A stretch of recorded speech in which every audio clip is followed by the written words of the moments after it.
नमस्कार. इथे आपण मोठमोठ्या गुंतागुंतीच्या कल्पना घेतो आणि त्या अगदी सोप्या करून सांगतो. तर आजचा विषय आहे अवघड संभाषणं. हो, तीच जी आपण नेहमी टाळायचा प्रयत्न करतो. ती कशी हाताळायची हे आज आपण बघणार आहोत. कधी झालंय का असं की एखादं संभाषण करायचंय पण त्या विचारानेच पोटात गोळा येतो? ठीक भीतीदायक भावना असते नाही का, जी आपल्या डोक्यात सतत फिरत राहते, एक चिंता बनून. ह्यांनाच काळोखी संभाषणं म्हणूया. मग ते बॉससोबत असो, आपल्या पार्टनरसोबत असो किंवा अशा मित्रासोबत ज्याने आपला विश्वासघात केलाय. ही संभाषणं इतक्या भावनांनी आणि तणावाने भरलेली असतात की आपल्याला कळतच नाही की सुरुवात कुठून करायची. वाटतं की हे अशक्यच आहे. पण काय वाटेल जर आपल्याला एक अशी फ्रेमवर्क, एक अशी पद्धत मिळाली जी अशाच अत्यंत हाय स्टेक म्हणजे खूपच तणावपूर्ण परिस्थितीत तयार झालीय. एक अशी पद्धत जी आपल्याला या अवघड संभाषणांमधून मार्ग दाखवू शकेल. हे आहेत डेस्मंड ओ'नील. तब्बल 30 वर्ष सुधार अधिकारी, स्वॉट ऑफिसर आणि हो, US सिक्रेट सर्व्हिस एजंट म्हणून त्यांनी काम केलंय. त्यांनी अशा लोकांशी संवाद साधलाय ज्यांना तोंड उघडायचंच नव्हतं, खोटारड्यांपासून ते अगदी खतरनाक गुन्हेगारांपर्यंत. विचार करा, काय अनुभव असेल हा. आणि या सगळ्या अनुभवातून त्यांनी एक खूप सोपी, लक्षात राहील अशी एक चौकट तयार केली आहे. नाव आहे PLAN, प्लॅन. ही चौकट कोणत्याही कठीण संभाषणात आपल्याला शांत आणि नियंत्रणात राहायला मदत करते. चला तर मग बघूया हा प्लॅन आहे तरी काय. तर हा आहे तो PLAN. P म्हणजे पर्पज, म्हणजे आपला उद्देश. L म्हणजे लिसन, ऐकणं. A म्हणजे आस्क, प्रश्न विचारणं. आणि N म्हणजे नेक्स्ट स्टेप्स, म्हणजेच पुढची पावलं. चला आता एक एक करून हे सगळं समजून घेऊया. सुरुवात करूया P पासून. पर्पज म्हणजेच उद्देश. हे खूप महत्वाचं आहे. तोंडातून एक शब्द काढण्याआधी डोक्यात एकदम क्लिअर पाहिजे की या संभाषणातून आपल्याला हवंय तरी काय, आपलं ध्येय काय आहे. कारण आपला उद्देशच आपल्याला दिशा दाखवतो. हा उद्देश म्हणजे जहाजाच्या नांगरासारखा असतो.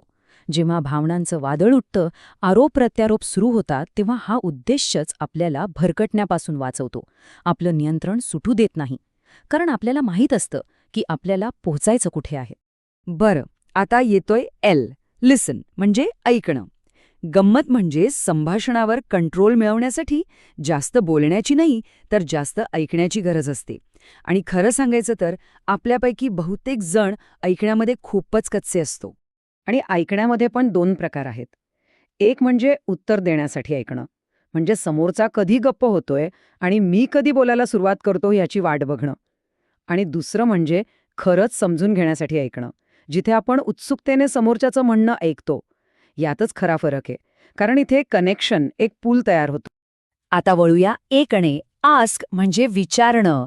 आपली एक मोठी समस्या आहे. आपल्याला वाटतं की समोरच्याचं मनात काय चाललंय हे आपल्याला कळतं. पण रिसर्च काय सांगतं माहितीये? आपण बहुतेक वेळा सपशेल चुकीचे असतो. याला म्हणतात एम्पथी ॲक्युरसी किंवा सहानुभूती अचूकता. म्हणजे काय तर दुसऱ्याच्या भावना आणि विचार बरोबर ओळखण्याची आपली क्षमता. आणि खरं तर याच बाबतीत आपण सगळेच कमी पडतो.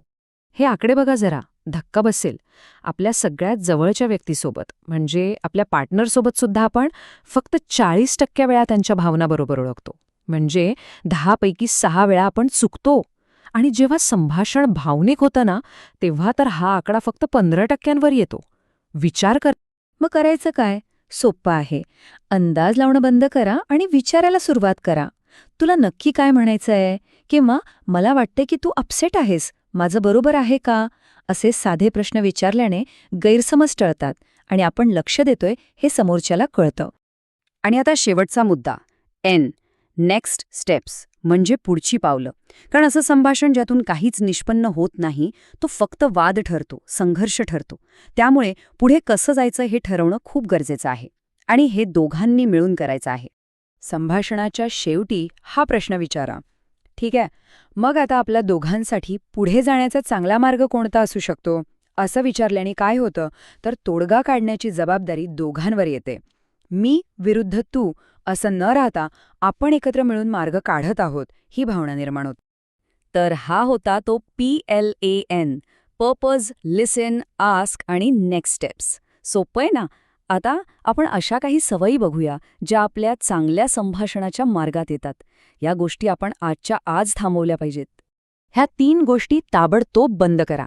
1. नेहमी बरोबर असण्याचा किंवा जिंकण्याचा हट्ट सोडा. 2. मला समजतंय असं म्हणणं टाळा, कारण खरं तर आपल्याला कधीच पूर्णपणे समजत नाही. आणि 3. न विचारता सल्ला देणं बंद करा. कधीकधी लोकांना फक्त कोणीतरी त्यांचं ऐकून घ्यावं एवढंच हवं असतं. आता आपण एका खोल मुद्द्यावर येऊया. ह्या सगळ्याचा उद्देश फक्त वाद जिंकणं नाहीये. खरा उद्देश आहे जोडले जाण्याचा, कनेक्शन बनवण्याचा. आणि हे कनेक्शन 2 गोष्टींवर अवलंबून आहे, प्रभाव आणि हाताळणी. यातला फरक समजून घ्या. प्रभाव म्हणजे काय, तर प्रामाणिकपणे दोघांचा फायद्याचा विचार करणं. आणि हाताळणी म्हणजे फक्त स्वतःच्या फायद्यासाठी समोरच्याला वळवणं, ज्यात अनेकदा खोटेपणा असतो. तर मग हा प्रभाव, हे कनेक्शन कशावर उभं राहतं? तर विश्वासावर. आणि विश्वास कसा मिळवायचा? तर थोडं खुलं होऊन, स्वतःबद्दल थोडंसं सांगून. जेव्हा आपण स्वतःला थोडं असुरक्षित, थोडं वल्नरेबल होऊ देतो, तेव्हाच समोरचा आपल्यावर विश्वास ठेवू लागतो. तर मग पुढच्या वेळी जेव्हा असं एखादं अवघड संभाषण समोर येईल, तेव्हा स्वतःला विचारा, आपला खरा उद्देश काय आहे? फक्त जिंकणं, स्वतःला बरोबर सिद्ध करणं, की खरंच एकत्र येऊन एक चांगला मार्ग शोधणं? ही निवड पूर्णपणे आपली आहे.